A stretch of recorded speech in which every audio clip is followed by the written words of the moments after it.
Bonjour à tous et bienvenue dans ce nouveau numéro de Solo avec Sulo. Aujourd'hui, j'ai l'honneur de recevoir une humoriste qui n'a pas peur des mots. Peu importe le sujet, qu'il soit doux ou dur, pour elle, la base, c'est la communication. Et elle le fait merveilleusement bien, que ce soit sur scène ou en dehors. Merci d'accueillir Tania Dutel.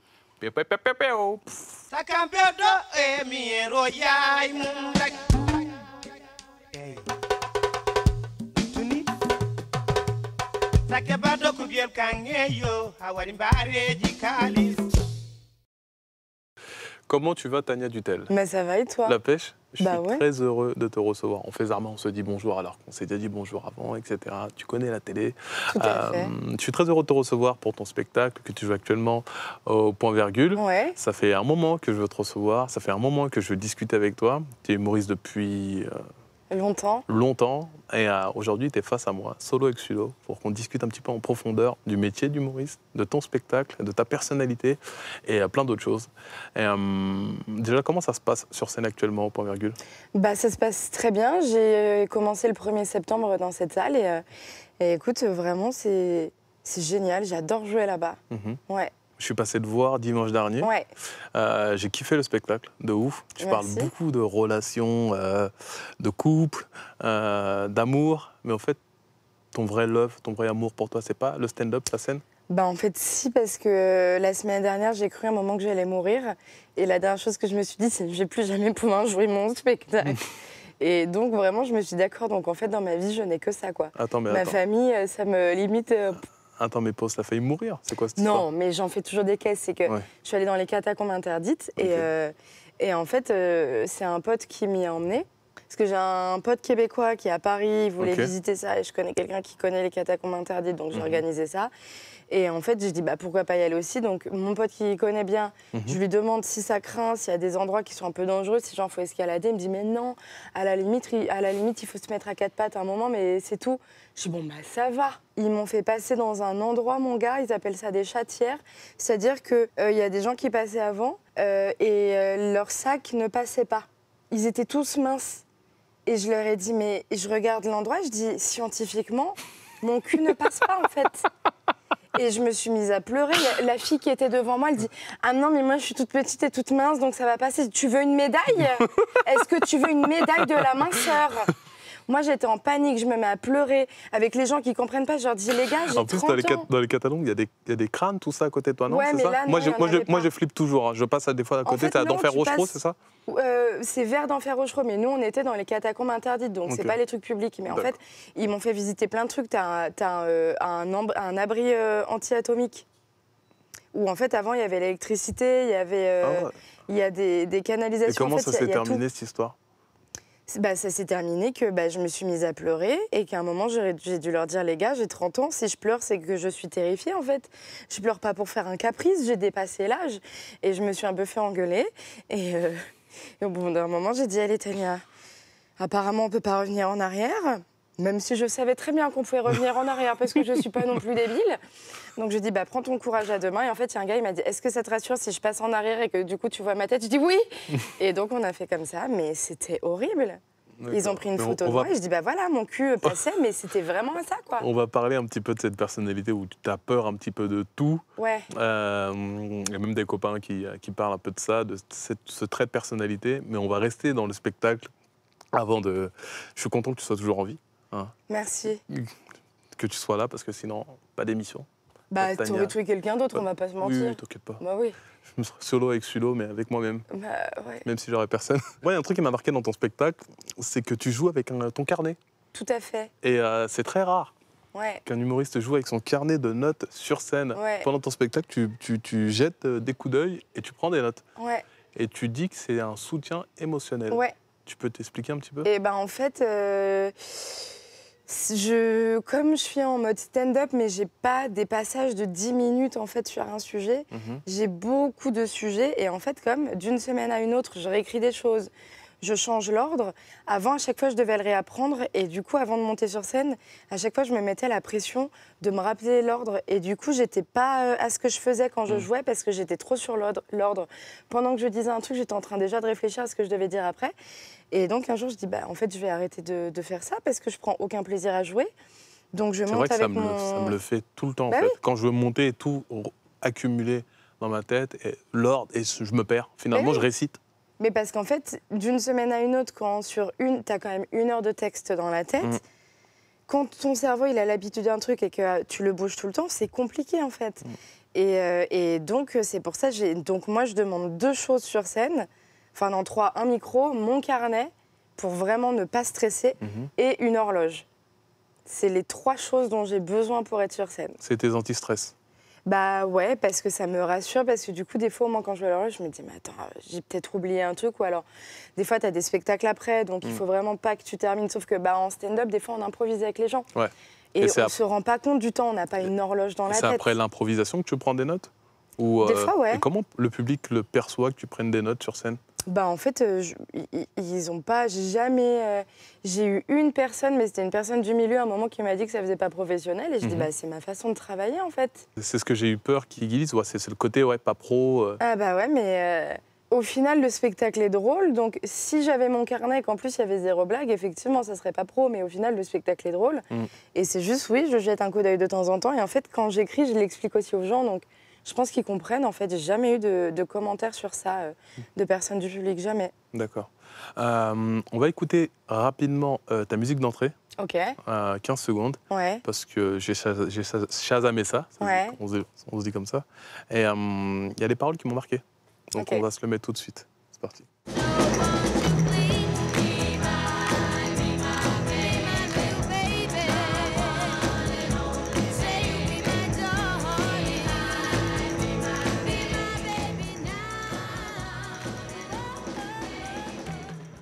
Moi, quand je vois ton spectacle, je vois la musique d'entrée, je vois cette parole « Be my baby », je vois que tu parles de relation homme-mec, j'ai l'impression que tu cherches quelqu'un pour une stabilité que tu veux pas vraiment. C'est un morceau qui est très profond, « Be my baby » des Hornets. Pourquoi ce choix? En fait, ce qu'il faut savoir, c'est que cette musique, moi j'ai un film passion dans ma vie depuis que je suis enfant. C'est Dirty Dancing. Dirty Dancing. Et c'est la musique d'entrée du film. Mais en fait, pour les paroles, parce que là, autant les paroles, c'est pas... Pour moi, c'est plutôt ma musique de fin, en fait, où les paroles sont importantes. Oui. Et ma musique de fin, je voulais vraiment la voir. À la base, je la voulais en début de spectacle, mais elle n'est pas assez... Punchy? Ouais, donc on n'a pas pu. Et qu'est-ce que t'apporte cette musique? C'est le jus parce que souvent... En fait, je suis très... Moi, mon style de musique préféré, c'est la soul des années 60. C'est vraiment ce que je préfère.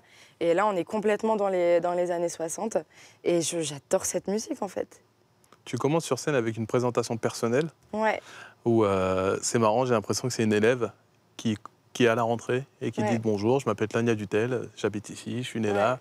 Et ensuite, bon, tu termines, je ne vais pas raconter, mais tu fais un petit léger contre-pied. Pour toi, c'est important de se présenter sur scène? Bah ouais. Et bah, en fait, tu l'as vu, même dans mon spectacle, je parle que de ma vie. Mais c'est pas pour parler de moi dans un but narcissique, c'est pour parler de moi, pour que les gens se reconnaissent, parce que je sais que ce que je vis, la plupart des gens le vivent, en fait. Et mon début où je raconte ma vie, bah finalement, le contre-pied que je prends, c'est aussi parce qu'il y a beaucoup de femmes qui sont dans le même cas que moi, et même des hommes, en fait, qui pensaient ne pas en être à ça aujourd'hui. C'est vrai, tu dis que dans ton spectacle, tu dis que tu as grandi dans une famille où il y avait 0 communication. Ouais. Moi, c'est pour ça que j'ai l'impression qu'on retrouve dans ton spectacle une dimension d'éducation. Ouais. Ouais, pour moi, c'est important. En fait, j'ai besoin de parler de ces choses-là, comme on m'en a pas forcément parlé. Et je sais que j'ai déjà eu une femme qui est venue avec ses 2 filles. C'était sa plus grande qui voulait absolument venir me voir. Elles avaient genre, je sais pas, 12 et 14 ou 16 ans. Et ben celle de 12 ans, le lendemain, elle m'a envoyé un message sur Instagram. Et je parle beaucoup de sexualité. Et elle m'a dit « Merci, j'ai appris beaucoup plus de choses que ce que j'apprends à l'école ». Et parce qu'en fait, l'école, c'est très bien, évidemment, mais tout ce qui va être, par exemple, c'est bête, hein, mais je pense que ça serait important d'enseigner aux enfants aussi du développement personnel. Parce que les mathématiques, c'est super.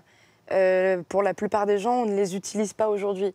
Le développement personnel, c'est quelque chose avec lequel on devrait grandir. Et moi, j'ai découvert ça quand j'étais assez jeune. La plupart des gens le découvrent des fois à 50 ans passés. Ah oui. Et je trouve ça hyper important, en fait. Et en fait, le développement personnel, dans moi, il y a aussi un côté un peu religieux, tu vois. Et en fait, je pense que pour... je sais pas, je trouve ça intéressant, en fait. Non, moi, j'ai remarqué que c'est vrai, le développement personnel, mais aussi de l'empathie. apprendre à être empathique, Ouais. à aider les jeunes à être plus tolérants envers d'autres personnes. Mais en fait, ce qui me fait rire aussi dans ton spectacle, c'est que tu rentres de manière brute à chaque fois. Il y a toujours cette punchline, cette one punchline où tu arrives de manière brute et tu balances une phrase où les gens sont choqués de rire et ensuite tu développes. C'est un truc qu'on n'entend pas souvent dans le stand-up. Comment ça t'est arrivé de commencer souvent tes passages par cette... Bah, en fait, c'est vrai que je vois pas de personnes qui font la même chose que moi, de commencer sur une punchline, mais en fait, je sais pas, c'est venu tout seul, où j'ai créé des one-line, ou... C'est un peu de l'humour cru, tu vois, t'arrives violemment avec une phrase et boum, après tu développes. Ouais, parce que j'aime bien, parce que du coup, ça lance un sujet, je trouve. Et j'aime bien parce que souvent, c'est vrai qu'il y en a qui font du stand-up, ils commencent à développer un truc et les blagues arrivent après. Et moi, j'aime bien avoir une blague d'entrée et ensuite, je commence à développer le sujet. Je trouve ça, comme c'est une façon de faire que j'avais encore jamais vue, je trouve ça intéressant, en fait. Tu joues un petit peu du malaise par moment, t'as pas peur d'aller trop loin? Non.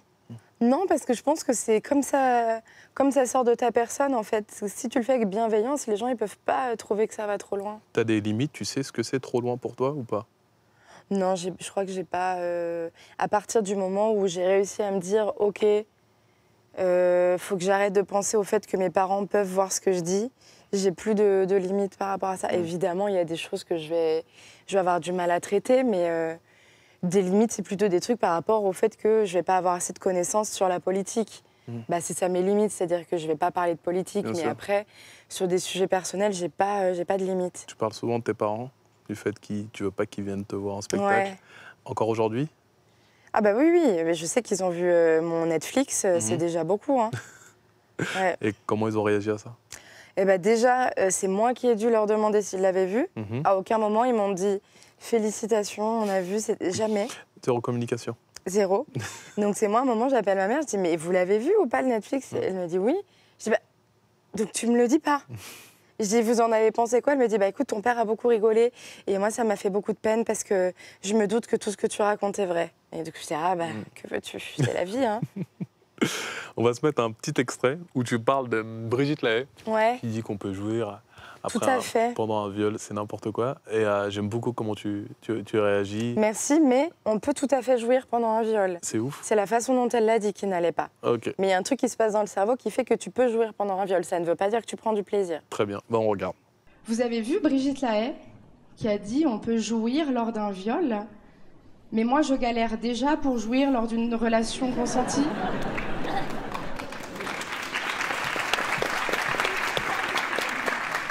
Et alors oui, peut-être que physiquement c'est possible de jouir lors d'un viol, mais je pense pas que ça le rende moins grave. On n'a jamais entendu une femme dire alors je me suis fait violer, mais finalement bonne surprise, j'ai joui à refaire.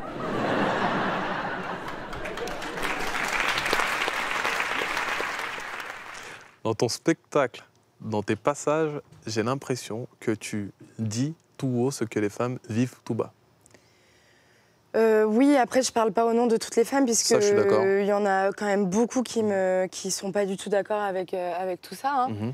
Mais oui, j'essaie. En tout cas, c'est ce que moi je pense. Donc je me dis qu'il y a d'autres femmes qui doivent penser la même chose.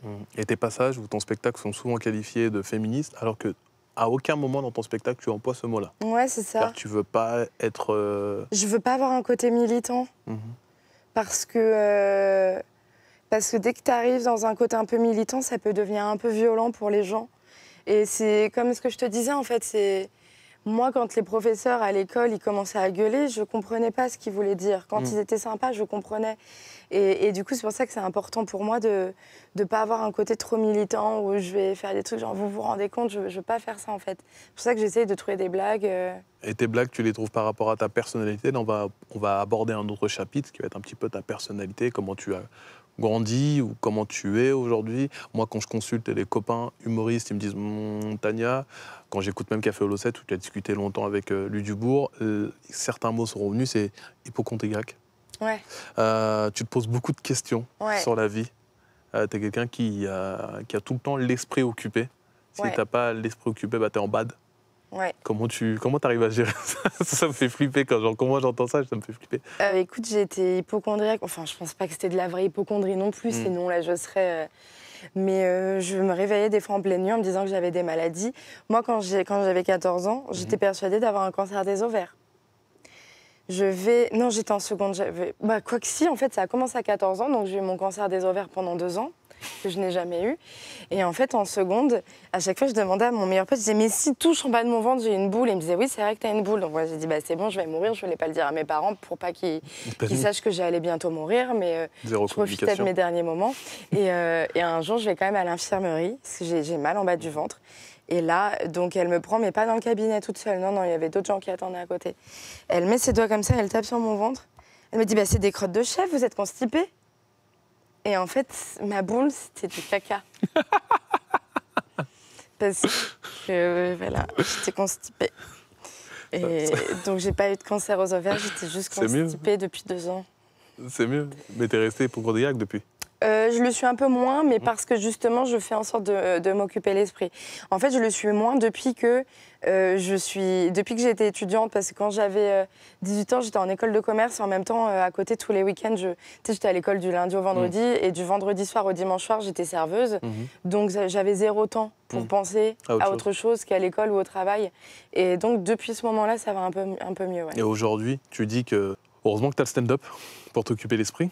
Et tu dis même que tu fais du sport, pas parce que tu aimes le sport, parce que ça t'occupe, parce que tu penses à rien quand tu fais du sport. Ouais, bon, il faut que je retourne à la salle, mais oui, effectivement, je déteste le sport, mais quand j'en fais, je pense à rien d'autre. Donc t'oubliais tous tes soucis, tous tes trucs, et ouais, t'étais un peu mieux dans ta tête? Ouais, c'est ça, ouais. Tu penses que des fois, le stand-up peut nous ronger un petit peu, la scène peut nous ronger un petit peu le cerveau? Ah non, je pense qu'on arrive à la base à faire du stand-up ou à faire de la scène parce qu'on n'est pas bien dans notre tête. C'est ça. C'est un peu une thérapie? Je sais pas si c'est une thérapie, mais moi, tous les gens que je connais qui font ce métier, ils ont été pas bien quand ils étaient petits, ils ont un problème dans leur tête, quoi. Et je suis complètement dans ce cas-là aussi. C'est un peu... on va peut-être se pendre à la fin de l'émission. Non, c'est bien. C'est bien, je check mes fiches. C'est mortel, de ouf. Non, mais en fait, moi, je pense que aussi, je suis addict au stand-up. Quand je suis en vacances, ce qui me manque, et pardon chérie, c'est pas... Enfin, oui, ma femme me manque, mais le stand-up me manque. Parce que tu pars pas en vacances avec ta femme? Oui, ça m'arrive de partir en voyage sans ma femme. D'accord. Et ça arrive à ma femme de partir en voyage sans moi. Ok. Donc, je fous pas la merde chez moi, d'accord? Mais quand je pars en voyage, je vais pas dire en vacances, quand je pars en voyage, ça m'arrive de dire putain, la scène, ça me manque trop. Tu vois, c'est ce côté où il me faut le rire, il me faut ce contact avec le public. Toi aussi, t'es un peu dans ce cas-là? Je l'étais jusqu'à l'année dernière, parce que moi, je crois que j'ai quand même pas mal accumulé, parce que pendant... Et là, j'ai repris sur le même rythme.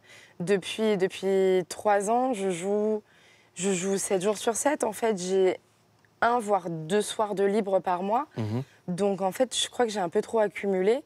Et donc, par exemple, l'été, quand je joue pas pendant une semaine, je suis contente. Là, quasiment tout le mois d'août, j'ai dû jouer 2 ou 3 fois au mois d'août. Hein. Ah ouais?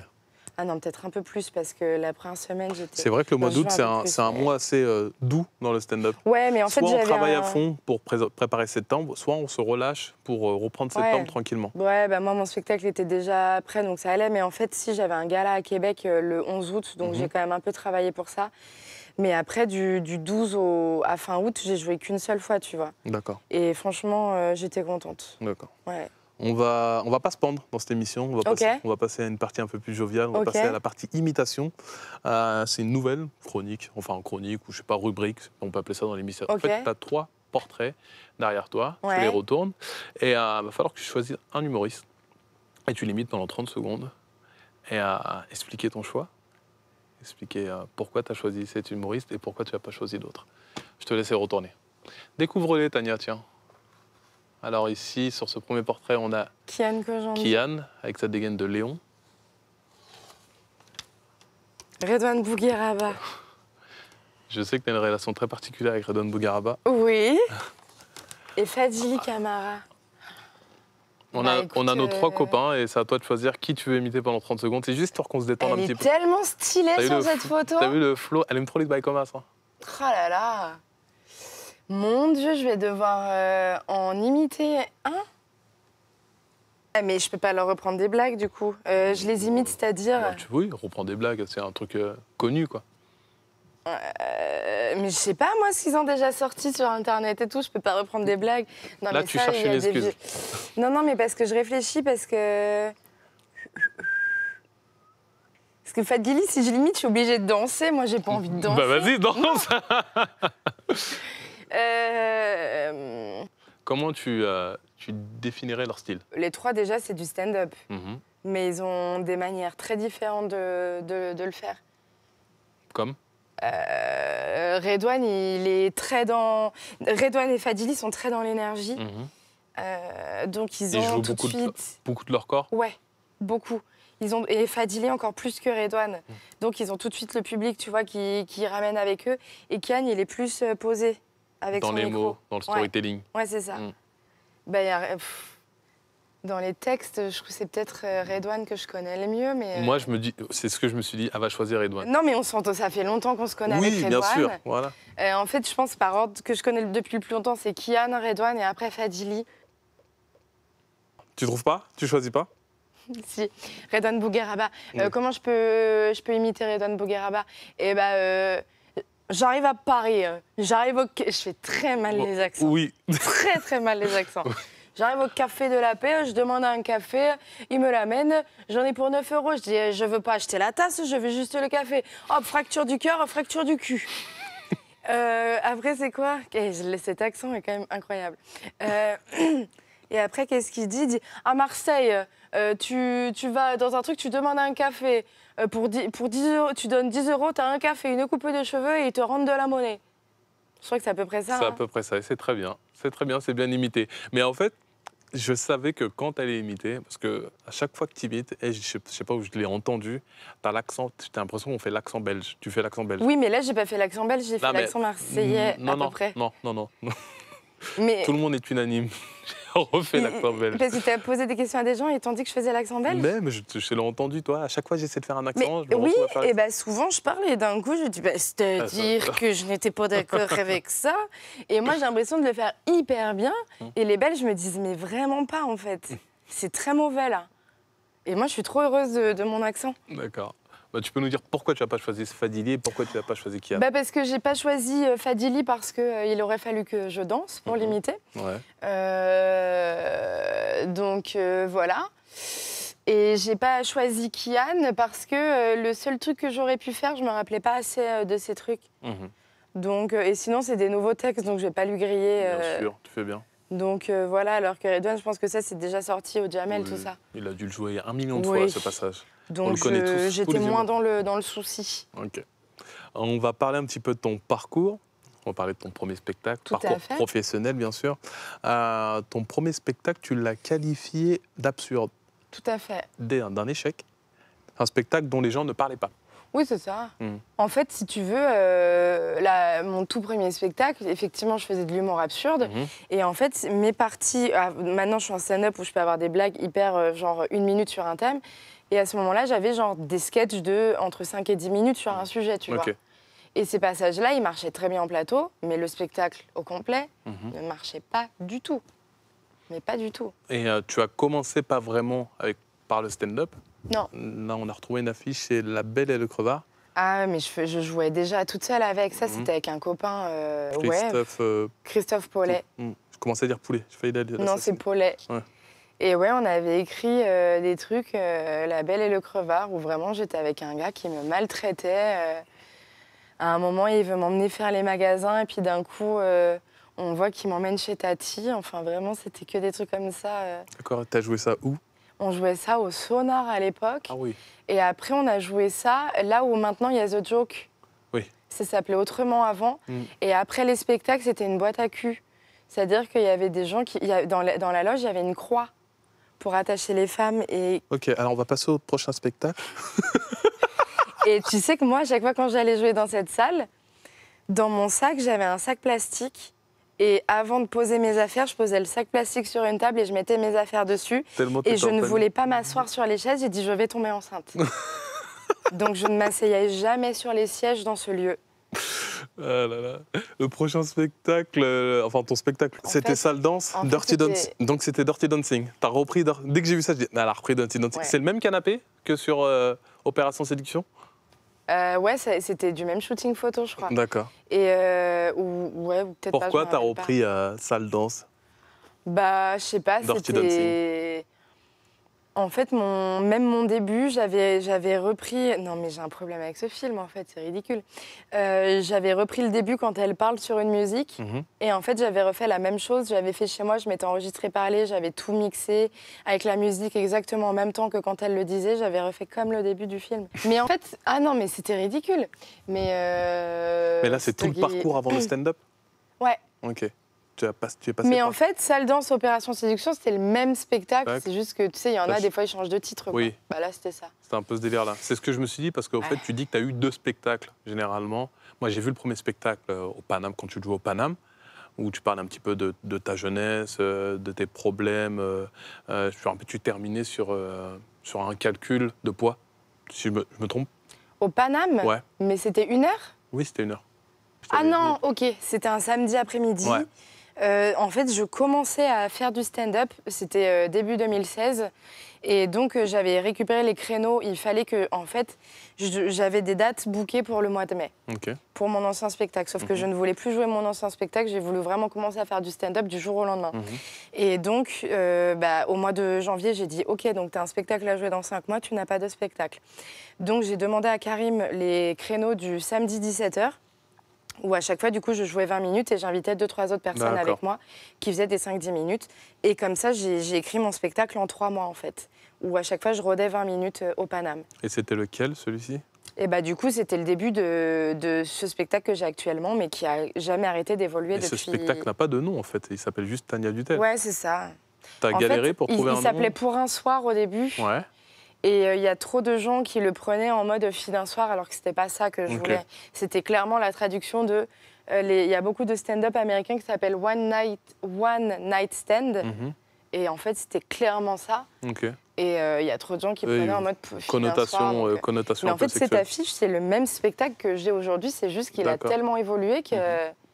Il me reste genre... Donc toi, t'es genre d'artiste avec 8 affiches, mais 2 spectacles. Ouais, c'est ça.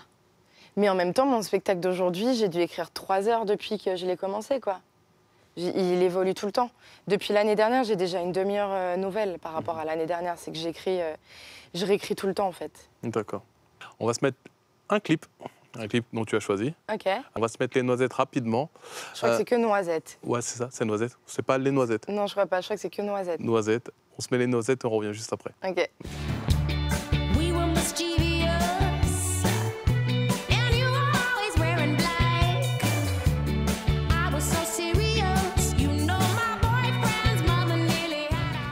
Je connaissais pas du tout le morceau. C'est stylé, hein? Ouais, c'est Noisettes. Ouais. C'est quoi, c'est un groupe anglais? Mais je ne sais même pas. En fait, je connais pas plus ce groupe que ça. J'ai découvert cette musique grâce à Christine Bérou. Et depuis, je l'écoute tout le temps. Elle est magnifique en plus, cette chanteuse. J'adore. Moi, je suis pas très fort en anglais. T'as le sens un peu de la musique ou... Non, pas du tout. C'est juste la vibe qui te fait kiffer. Ah, j'ai pas essayé de... Bah, t'as le truc du refrain où elle dit « Always remember me », mais sinon, après, j'ai pas forcément écouté. Des fois, j'essaie d'écouter, mais là, j'ai pas... Non, c'est vraiment l'air, quoi. Mais il y a un côté très soul aussi dedans. Ouais, je kiffe trop, moi, tout ce qui est soul. Ouais, bah voilà. Les années 80. Ouais. Et, on va parler de l'à côté du stand-up. T'as tout ce côté chronique TV. T'as toujours rêvé de faire, que tu as fait. Ah non, j'ai pas rêvé de faire ça. Bah, tu l'as dit dans le question de fait. Que j'aimerais bien, J'aimerais bien, c'est pas un rêve, j'aimerais bien le faire. Ouais. Et tu l'as fait il y a 1 an et demi? Ouais. 1 an et demi. Il y a 1 an. 1 an, pour l'émission Talk Show. Ouais. On va se regarder un extrait. Ok. Et on revient là-dessus juste après. Ok. Tania Dutel. Salut Tania. Bonsoir. Bon, alors ce matin, je suis sortie de chez moi. C'était la galère dans la rue, comme d'habitude à Paris. Il y avait un feu de signalisation en panne. Donc pour traverser, c'est quand même toute une galère. Parce que tu essayes de traverser, mais tu te fais klaxonner partout. Oh putain, je viens de me voir dans le retour.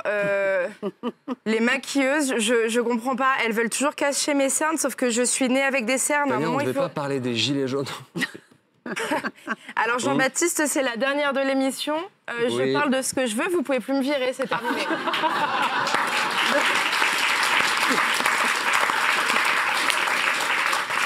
Donc non. C'est moche, mais c'est vrai. Oui. C'était une belle époque. Même Ouais, si ça c'était fait pas cool. longtemps. C'était cool, j'aimais bien faire ça. Parle-nous un petit peu de cette expérience en télé.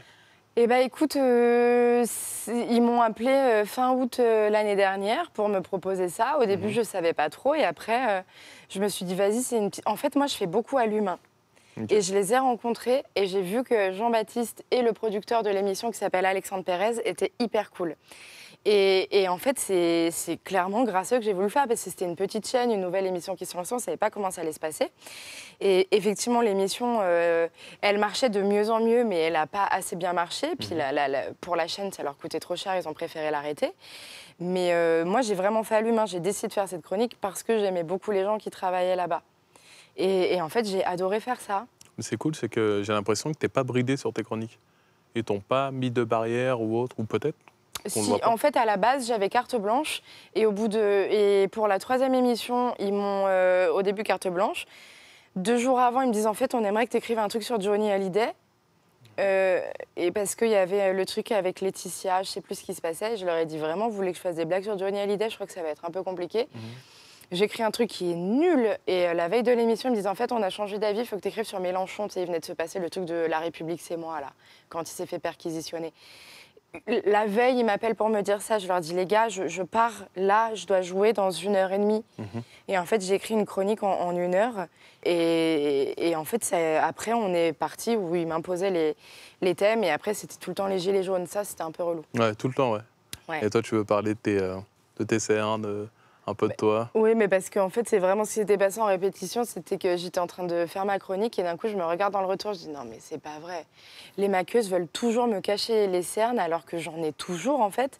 Et donc, j'étais blanche en dessous des yeux. C'était ridicule. Et du coup, j'aurais pu changer avant l'émission. Et j'ai dit, non, mais... Et là, aujourd'hui, tu recommencerais à faire un petit truc comme ça, une chronique? Ça dépend pour quelle émission, en fait. Il y en a, même pour des radios, on m'a proposé des trucs et j'ai pas forcément voulu y aller. Ça dépend. Ça prend beaucoup de temps? Ça prend beaucoup d'énergie? Ça prend du temps. Tu vois, on tournait les vendredis et en fait, je passais mes jeudis à la prod pour écrire le texte. Et après, le vendredi, il fallait que j'y sois dès midi. Et le soir, je rentrais vite fait chez moi et je repartais jouer mon spectacle direct. T'écrivais seule? J'écrivais seule. C'est pas trop dur d'écrire seule? C'est dur, mais souvent, il n'y avait pas de budget pour un auteur, quoi. Ouais, les copains écrivent souvent avec quelqu'un. Ouais, mais là, on n'avait pas de budget. Donc, j'écrivais seule. Mais après, souvent, on faisait des ping-pong aussi avec Jean-Baptiste et Alexandre. Ouais, ça, ils m'ont aussi trouvé des idées, tu vois. Donc, Alexandre Pérez, le producteur de l'émission, voulait au moins avoir une blague à lui dans chaque chronique, tu vois. Donc, à chaque fois, on réfléchissait et ils m'ont aussi aidée. Mais non, j'étais très contente. Et tu vois, ma chronique s'appelait « Un carnet, un stylo et Tania Dutel », parce qu'il fallait que j'ai mon carnet. C'est vrai. Ouais. C'est vrai. On va parler d'un truc qui t'est arrivé il y a à peu près, ça va faire 1 an, je pense, cette expérience à Netflix, Humoriste du Monde, qui était un truc quand même ouf pour toi. Et même pour nous, quand on a appris ça, on était super contents. Pour toi, Jason et Donnell et Charlie. J'ai oublié Charlie, pardon. Parle-nous un petit peu de cette expérience. Bah écoute, je m'y attendais pas. Ça s'est vraiment présenté du jour au lendemain. Et c'est surtout que je l'ai su 1 mois avant, en fait. C'est le timing. Tout le monde revient sur le timing. Chaque fois, je pose la question aux autres. On me dit, on m'a prévenu 1 mois avant que je dois faire. On va resituer un petit peu les choses pour ceux qui n'ont pas suivi. C'est que vous avez été sélectionné par la plateforme Netflix pour faire un special. Un special, c'est 30 minutes à 1 heure, mais là vous avez été contacté pour faire 30 minutes avec plein d'humoristes du monde. C'est une grosse émission, c'est ça? Ou un gros programme où il y a eu combien d'humoristes C'est le plus gros programme Netflix, il y a eu, je crois, 43 ou 44 humoristes. Waouh! Du monde entier, et vous étiez les 4 Français sélectionnés, vous devez jouer 30 minutes. Connaissant Tania Dutel, quand tu as les copains qui t'appellent et qui te disent « ça te dirait de jouer 30 minutes », j'imagine juste ton état au téléphone juste après, il était comment? Non mais en fait, moi j'ai pas compris tout de suite. C'est Verino qui m'a appelé, qui est donc mon producteur, pour me parler de ce programme avec Netflix. Et je lui dis, bah oui, je sais pas, on va voir. En fait, moi, j'avais compris qu'il me disait que c'était genre un appel d'offres. Et que genre, on savait qu'ils allaient faire ça et qu'il fallait que tout le monde dise, vas-y, prenez-moi, prenez-moi. Et du coup, c'est pour ça que je dis, bon, il va y avoir tellement de gens, est-ce que ça vaut la peine? Et après, donc, on en reparle le lendemain. Il dit, mais t'as pas compris, en fait, il voudrait que ce soit toi dans les 4. Je dis, hein? Et le pire, c'est que le lendemain, j'avais déjà prévu, parce qu'on a tourné à Montréal, et j'avais déjà prévu, je devais partir un mois à Montréal pour jouer un peu là-bas. Et donc, je suis partie à Montréal en n'ayant pas vraiment de réponse hyper définitive, puisque du coup, c'était quand même en pourparlers pour le contrat, tout ça. Et donc, ouais, je suis partie à Montréal. Ouais, c'était hyper bizarre, en fait, je m'y attendais pas, mais j'ai vécu un mois de bâtard, hein. Je stressais. Jason, quand on en reparle, puisque Jason est arrivé à Montréal tôt aussi, quand on en reparle, il me disait, mais t'étais insupportable. J'ai dit, mais j'avais l'impression de jouer ma vie. Jason, il était tellement relax. Et parce que Jason, du coup, il m'a dit que, et c'est génial, pour lui, c'est son travail. À côté, il y a sa vie perso. Mais en même temps, il a un enfant, il était marié. Moi, j'ai pas de vie perso. Donc, en fait, mon travail, ça fait partie de toute ma vie, quoi. Et donc, moi, j'avais l'impression de jouer ma vie pour ce truc Netflix et j'étais tellement stressée. Et en fait, c'est aussi depuis ce jour-là que, tu vois, c'est pour ça que, par exemple, la chronique, j'avais pas peur à l'écran parce que je me disais, même si les gens aiment pas vraiment, je m'en... C'est pas mon vrai métier, donc... Ouais, mais même, je sais qu'il y a des gens, ils aiment pas ce que tu fais. Si tu gères pas, je sais pas si tu vas être bonne en chronique, tu sais pas comment ça va se passer. Mais en fait, j'ai tellement stressé pour Netflix en un mois, je pense qu'en un mois, j'ai eu autant de stress que tu es censé avoir dans ta vie en un an, que du coup, j'ai dit, je veux plus stresser. Et en fait, maintenant, je m'en fous de tout. Et ce qui est génial, parce qu'au moins, je m'en fous et du coup, je prends du plaisir à jouer. Parce que je suis pas en panique. Moi, j'ai l'impression que depuis que tu es... on va revenir après sur Montréal, mais rapidement sur ce truc panique. Depuis que tu es signé avec Verino, tu fais plus tes petits boulots d'animatrice où tu étais déguisée en canard ou truc. Tu es moins stressée, tu es moins anxieuse. En tout cas, c'est ce que je perçois personnellement, parce que je me rappelle quand tu venais jouer ensuite avec nous sur des plateaux après avoir passé l'après-midi déguisée en canard. Et tu revenais avec le seum, tu vois, Ouais. J'ai passé une journée de merde. Et là, depuis, quand tu arrives, on a une Tania joviale, une Tania moins stressée. C'est le cas? Bah oui, non, mais j'ai passé plusieurs années vraiment pas cool où je gagnais très peu d'argent et j'avais vraiment beaucoup de factures à payer. Après, pour devenir intermittente du spectacle, j'ai dû faire des goûters d'anniversaire. Et en fait, moi, j'adore les enfants. Mais les goûters d'anniversaire, c'est pour les enfants de riches. Les enfants de riches, c'est pas des enfants normaux. C'est vraiment pas des enfants normaux. Et je devais être déguisée en clown ou en princesse. Et c'était odieux comme travail. Et même en plus que c'était odieux, les employeurs nous traitaient hyper mal.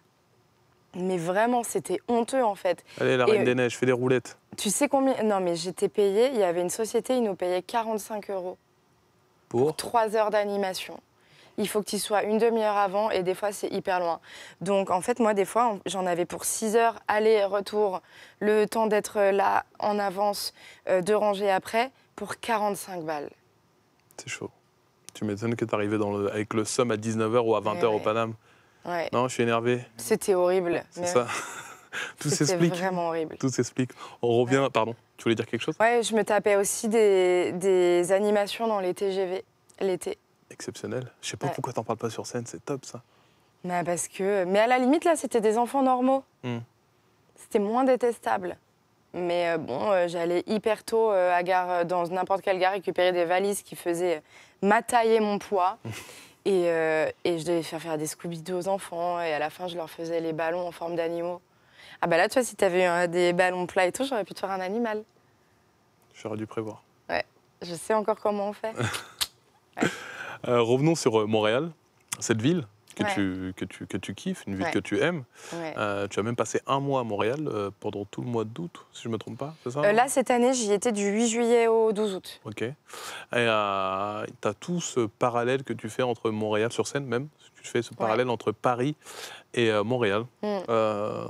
Déjà, tu as joué là-bas ton special Netflix. Donc, là-bas, c'est une ville de stand-up. C'est une ville qui est très ancrée par l'humour. Déjà, dis-nous comment tu es tombé amoureux de cette ville. Est-ce que vous entendez quand j'ai des remontées au micro? Ils entendent ou pas? Non, je pense pas. En fait, mon estomac, il arrête pas de gargouiller. Et là, j'ai eu un petit rot qui est remonté. Et j'ai dit, oh, putain, peut-être qu'ils l'ont entendu On au n'entend micro. rien, t'inquiète. Et j'ai On me le entendu dit à que t'arrêtes de l'oreillette. parler T'inquiète pour- pas, il n'y a ok. pas de souci.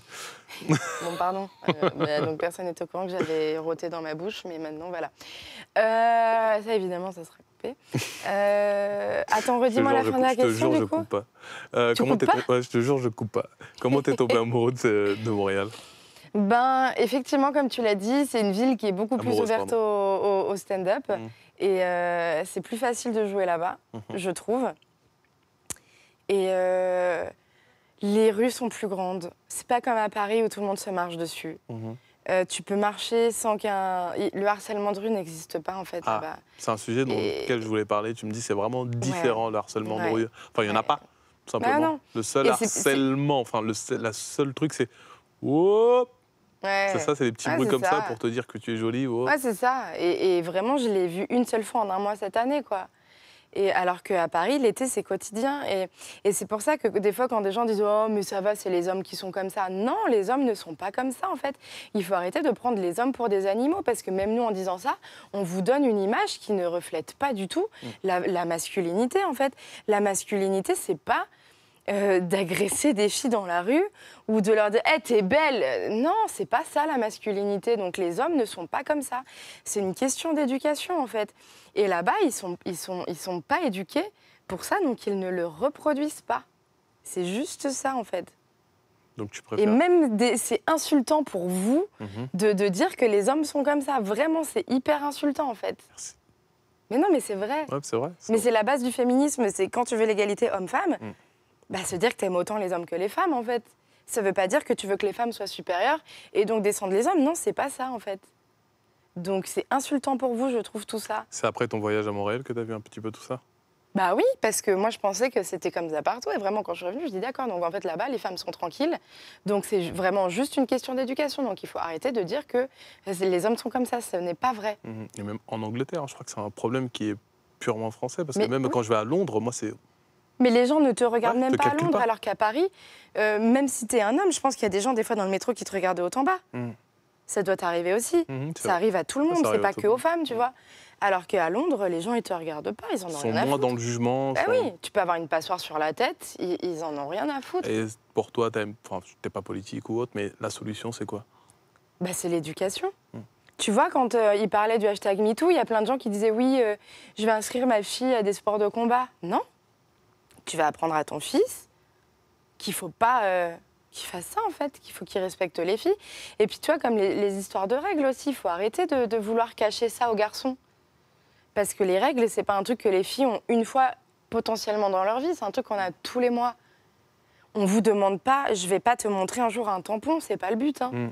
Mais juste que on explique plus aux garçons comment ça se passe, en fait, parce que c'est un truc naturel. C'est comme si, tu vois, comme les humoristes hommes parlent de leur sexualité depuis très longtemps. Ouais. Ils parlent de sperme, ils parlent de tout ça. Donc nous, on connaît ça. Mais vous connaissez quasiment aucun côté féminin. C'est vrai. Parce qu'on veut vous le cacher, parce que du coup, on va plus être des princesses. Je suis pas une princesse, en fait. Hein. Donc, tout le monde je fais des trucs d'humain, en fait. Je suis d'accord, à fond. Et je te check. Bah écoute, on va fermer cet onglet parce qu'il n'y a rien à dire là-dessus. C'est top. On va parler de l'onglet Verino. Ok. Tu es signé. Onglet Verino. Onglet Verino. Tu es signé, on va dire chez Verino. Tu as signé avec Verino depuis un an et demi, écoute, je sais depuis un moment, an et demi ou il y a 2 ans ouais. et demi, je me rappelle pas. Quand tu es humoriste, quels sont les avantages d'être produit par un humoriste? Les avantages et les inconvénients, bien sûr. Bah, en fait, je vais te répondre comme ce que je t'ai répondu pour la chronique, c'est-à-dire que j'ai eu plusieurs propositions de production en même temps. Le même mois, j'en avais pas eu pendant 7 ans et d'un coup, j'en ai 3 en un mois. Et en fait, j'ai choisi le côté humain. C'est pour ça que j'ai pris Verino. D'accord. Parce que, donc, sa femme, je la connaissais. Parce que, en fait, Verino, il y a aussi sa femme avec. Verino, c'est Inglorious Prod. Mais Verino, il a tous les contacts artistes et tout. Mais la personne qui me produit réellement, c'est sa femme, c'est Marion. Et donc, je la connaissais pas tant. Mais je connaissais quand même pas mal Verino, j'avais fait beaucoup de ses premières parties et je me doutais que sa femme, c'était pas une sorcière, quoi, que c'était une personne aussi gentille que lui. Et donc, j'ai vraiment voulu travailler avec eux. Donc, je ne peux pas te dire s'il y a des avantages à être signé avec par un humoriste. Mais moi, je voulais travailler avec lui, en tout cas. Très bien. Bah, écoute, on a posé la même question à Verino. On a sa réponse. Alors bon, les avantages, ils sont très clairs. Ça permet de diversifier ses activités et donc d'apprendre des choses. Parce que moi, c'est un peu ça qui m'intéresse dans la vie, c'est progresser sur des trucs, c'est accompagner des gens. Tu vois, moi, par exemple, j'ai pas toujours été bien produit par les gens qui m'ont entouré, selon moi. Donc je me suis dit, bah, tu sais quoi, peut-être que je pourrais faire mieux avec un artiste, j'espère. En tout cas, c'est mon but, c'est d'accompagner l'artiste que je produis, Tania en l'occurrence, le mieux possible pour qu'elle soit heureuse et qu'elle puisse créer des trucs.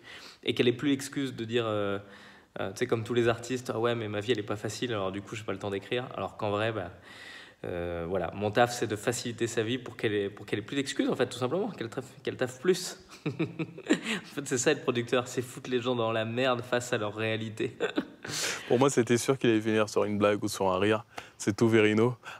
Tu as dit que c'était le côté humain qui t'a poussé à signer avec Verino. On lui a aussi posé la question, on ne va pas regarder le magnéto tout de suite, mais on va le regarder un petit peu plus tard. Toi, ça t'apporte beaucoup, parce que dans le podcast de Louis, tu dis que t'es comme leur fille. C'est ça? Non, je suis pas. C'est pas que je suis comme leur fille, mais. T'as besoin d'être réconfortée, t'as besoin. Ouais. C'est partie un peu de l'ami. Oui, quand même. Et tu vois, par exemple, des fois, on va parler de sexualité. Bah, quand eux, ils me parlent de leur sexualité, je dis, non, je veux pas entendre. Alors que tu sais que j'ai aucun tabou avec ça. Et eux, je ne veux pas savoir. Vraiment, des fois, Verino, il me dit des trucs, je dis, ah non, mais là, vraiment, je peux plus regarder Marion comme ça maintenant. Et vraiment, ça me. Mais pourquoi tu te mets ces barrières-là avec eux? Mais parce que, je sais pas, je sais pas. Je sais pas, mais même, il y a plein de fois où Verino, il doit me dire, mais tu sais, Tania, tu n'es pas notre fille, en fait. Et je ne peux pas te répondre. D'accord. Bah écoute, on a demandé à Verino quelles sont les raisons qui l'ont poussé à signer avec toi. Alors, avant tout, la pitié. Je pense que clairement, c'est une question de pitié. Évidemment, j'étais impressionné par son taf. Je crois que c'est un peu nécessaire, quand on est producteur, d'être impressionné par le taf de l'artiste qu'on défend, parce que on a envie de suivre ça. On a envie enfin, tu vois, c'est très nourrissant, en fait. Et je crois que, ouais, ce que j'avais dans Tania, déjà, l'histoire qu'on a, elle est quand même marrante, tu vois. On se connaît depuis très longtemps.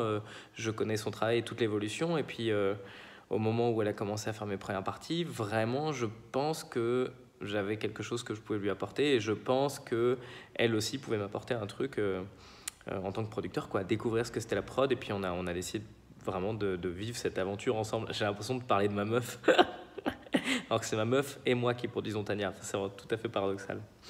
T'as des réponses que t'avais pas, peut-être? Non, on a déjà parlé de tout ça, mais c'est le truc d'impressionner par le travail, ça, il me l'avait jamais dit. Et du coup, c'est... non, mais ça fait hyper plaisir à entendre. Ah, je sens que votre relation est très fusionnelle entre vous trois. On s'entend très très bien, oui. Si tu devais définir Verino en un mot? En fait, le premier truc qui me vient, c'est gentillesse. C'est vraiment le gars le plus gentil. Dans les humoristes, j'ai jamais entendu un seul humoriste parler de lui en mal, en fait. C'est vraiment il est réputé pour être le mec le plus gentil. Et en plus de ça, c'est pas le gars victime qui fait de l'humour nul, c'est qu'il est hyper drôle. Donc, je l'aime vraiment beaucoup, quoi. Ah bon. On lui a demandé aussi ce qu'il pensait de toi en un mot. Je dirais... Qu'est-ce que je pourrais trouver? Je dirais dysmorphophobie. Ouais, ok. On en a déjà parlé de ça. Vas-y, raconte un peu. Ah, je me rappelle pas. Je crois que c'est parce que il s'est moqué de moi. Attends, c'était quoi déjà le truc? Mais il s'est foutu de ma gueule. Tu peux nous donner la définition de dysmorphophobie? Eh ben, c'est les gens qui se voient pas comme ils sont, en fait. Et comme il y a quelques années, j'avais perdu 20 kilos en 6 mois, en fait, quand je me voyais dans un miroir, je me voyais comme avant, mais c'est que quand je me voyais en photo que je me disais, mais putain, j'ai maigri quand même. Et j'ai toujours... Mais ça, c'est tous les gens qui étaient gros avant qui ont ce problème-là. Et en fait, donc, ils se moquent de moi à cause de ça. D'accord. Voilà. Et vous en avez discuté après? Oui, mais c'est pas de la moquerie méchante. Bien sûr, je sais. Mais Tu viens de dire qu'il est super gentil oui, il y a 2 minutes. non, non. C'est juste qu'il se moque de moi parce que j'avais dit que j'avais ce truc-là et ça l'a fait rire, en fait. D'accord. Voilà. Je le kiffe, Verino. En tout cas, Verino, t'es le bienvenu. T'es le bienvenu dans Solo Exulo. J'ai hâte que tu viennes t'asseoir ici, qu'on discute de Tania et de sa dysmorphophobie. Pas que je me trompe sur le mot. Tania, on va passer à la dernière rubrique de l'émission. Ça s'appelle Portrait chinois marrant. Ok. Le portrait Bunaimin, ça Ok. s'appelle. Voilà. Tu sais ce que c'est un portrait chinois? Oui. Voilà, je te pose des questions et tu réponds assez rapidement. Alors, hormis le tien, si tu étais un spectacle, tu penses à quel spectacle? Édouard Baird. Édouard Baird? Ouais. Ok. Je sais plus comment il s'appelle. C'est un très grand titre, mais je l'ai vu avant Pourquoi l'été. Il est génial. Je suis amoureuse d'Édouard Baird. Mais genre vraiment. Si tu étais une salle de spectacle? Le Théâtre Antoine. Ah, ouais, J'adore ce théâtre. il est magnifique. Ouais, ouais. Si tu étais une émission de télé? Si j'étais une émission de télé, je dirais Pékin Express. Yes. Pourquoi? Bah, c'est la seule émission où je me suis inscrite un jour dans ma vie avec une pote et on n'a pas du tout été Ah, prises. des bars. Je te vois trop dans Pékin Express en train de paniquer. Il y a une araignée, mais là! Ah non, mais moi je me mets à pleurer toutes les 10 minutes, mais je passe j'adorais le pas. faire. Mais on est de retour dans les catacombes, c'est quoi ce délire? Si tu étais un homme ou une femme politique? Si j'étais un homme ou une femme politique, bah, je voulais dire Justin Trudeau, mais il y a son histoire de blackface Bah, il qui est s'est excusé arrivée. au moins. Ouais, il a il pris s'est- son courage à deux mains, il s'est posé dans un avion en première classe, Non, il a et dit puis- je m'excuse, j'ai merdé, je savais pas. Il y a certains politiques qui le font pas. Ouais, D'accord. et ce qu'il faut pas oublier, c'était en 2001 ou 2004. Ouais, Ça n'excuse rien, ça, mais bien sûr. il y a- Mais moi je préfère quelqu'un qui fait des conneries, qui Ouais. les assume. Ouais, bah, Qui va pas se cacher avec un petit mot ou un petit tweet en mode ah non, vous m'avez mal compris. Non, mais moi je l'aime bien parce que même justement, tu vois, quand il y a les attaques contre les musulmans, et ben il dit que c'est des terroristes ceux qui le font, tu vois. Ok. On resitue pour ceux qui ne savent pas qui c'est. Justin Trudeau, c'est le Premier ministre Canadien. Canadien. Voilà. Ouais. Si tu étais une bonne action? Si j'étais une bonne action, projet humanitaire. Hein. Mm. Pourquoi? Bah, bon, là, c'est pas cool parce que je vais dire un truc pour les animaux, mais j'avais regardé, je voulais aller m'occuper des éléphants en Asie ou en Afrique. Mais en fait, ça coûte une blinde pour y aller. Et tu sais, tu peux pas y aller quand tu veux, il faut vraiment choisir des jours. Et j'ai jamais trouvé de dispo où je pouvais y aller. Mais je sais pas, j'aime bien les trucs où même apprendre, genre aller voir des enfants et leur apprendre une langue ou n'importe quoi, j'aimerais bien faire des trucs comme ça. Ouais. L'humanitaire, ça te tente? Ouais. Ok. Bah écoute, je crois que j'ai un G-Pro là, où je me barre avec mon sac à dos. Il y a un côté Pékin Express Ah ouais? et un côté humanitaire. Si t'es OP, Bah pourquoi pas, mais Welcome. après, il faut que ce soit dans un pays où ça va. Hein. t'inquiète pas, on risque notre vie. Il faut toujours du danger. Moi, non. Si tu étais un humoriste masculin? Humoriste masculin. François Bellefeuille, c'est un humoriste québécois. Ah oui, très Tu fort. connais? Ouais. Pourquoi? Tellement. Il me fait pleurer, en fait. Il me fait pleurer de rire, ce gars. Je le trouve incroyable. Il y a ce truc, en fait, dans l'humour où on sait qu'on... Enfin, toi aussi, peut-être que tu sais qu'on va être super marrant dans 10-15 ans. C'est quand t'as 40 ans que vraiment t'es dans ton prime du stand-up. Tu le sais un petit peu. Oui, mais lui, il venait de commencer. Hein. Lui, il vient de commencer Il là. a commencé après 40 ans. Mais c'est ça qui est ouf, Ouais. tu vois. Il était vétérinaire. Il est tellement fort. Ah ouais, ouais. Même sa manière de faire. Moi, voir des anciens comme ça et défoncer, ça montre que notre discipline, c'est vraiment un truc sur le long terme. Ça parle à tout le monde. Si tu étais une ville, bon, je pense que tu vas répondre Montréal. Montréal. Hein. Si tu étais une punchline, On va dire un truc que tous les collégiens ils disaient. Parle à mon cul, ma tête est malade. ok. Si tu étais un bide, c'est marrant ça. Si j'étais un bide, ma toute première émission de télé. Ok. C'était dur. Oh putain. C'est celle-ci là, l'extrait qu'on a vu, mais c'était dans cette émission? Talk Ah non, show? non, c'était...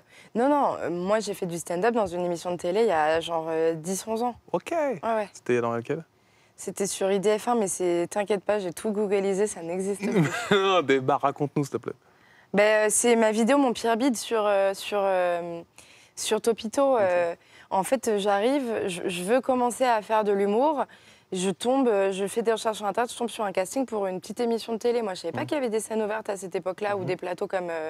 bon, le Paname, ça n'existait pas, mais il y en avait d'autres et je savais pas, en fait. Et donc, j'y vais. J'arrive dans un endroit où il y a beaucoup trop de gens et en fait, c'est tous les humoristes qui viennent passer le casting. Et du coup, je vais voir les organisateurs, je dis, bah, il y a trop de monde, comme moi, j'ai jamais joué, je vais peut-être pas... Enfin, je vais partir, quoi. Et ils insistent pour que je reste et je fais le truc et ils me prennent. On était 4 à être pris, on devait être genre 40 sur place. Et après, on fait l'émission et je prends un four, mais de bâtard. C'était à Neuilly qu'on jouait dans un théâtre. Pendant que je jouais, il y a des gars dans la salle qui disaient hey, « T'as un MSN, c'est quoi ton 06 ?» C'était horrible. Sombre. Pendant que j'étais sur scène. Et après, il y a eu un passage où ils nous demandaient de faire de l'improvisation. Et ils ont J'avais jamais improvisé. Ils ont diffusé ça? Sur IDF1, personne n'a cette chaîne. Bien sûr, personne. Donc, je pense pas que ça a été très vu. Oui, mais je vais quand même faire mes recherches. Faut que je vois ça. Ah, mais j'ai déjà bien recherché. Et en plus, à cette époque-là, il y avait rien qui se partageait sur les réseaux. Ouais, tu sais qu'on Donc, a, rien n'a on a les été- archives, nous. On a accès aux archives.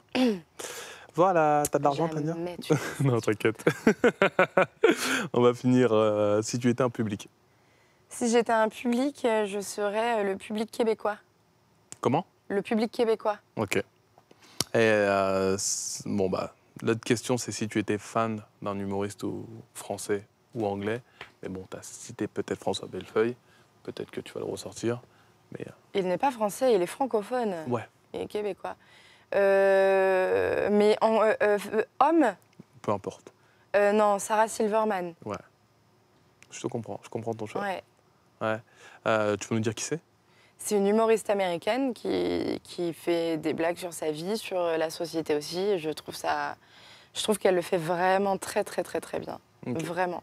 Bah écoute, Tania, on arrive à la fin de l'entretien. Je te remercie fort. Bah, merci. C'était grave kiffant. Bah ouais, c'était cool, c'est passé vite. Ouais, j'ai aimé avoir cette discussion d'1 heure avec Watt. Ça fait un moment que je discute avec Watt. Souvent, on discute un peu dans les caves du Paname de plein de sujets. Ouais, Et là, on est dans un cadre un peu plus professionnel. ouais. Bah, merci à toi. Bah, J'invite merci. tout le monde à aller voir le spectacle de Tania Dutel au point virgule les dimanches et lundis à 21h. Pour l'instant, c'est ça, 21h15. 21h15. C'est marrant, ça défonce, c'est cru, c'est direct, c'est du Tania. Et elle a son carnet sur scène. Donc, si vous avez un rire mystique, bah, va le noter. Merci, c'était Solo avec Sulo avec Tania Dutel. Je te check. Merci. Ciao. Sa campeonato e mi ero ya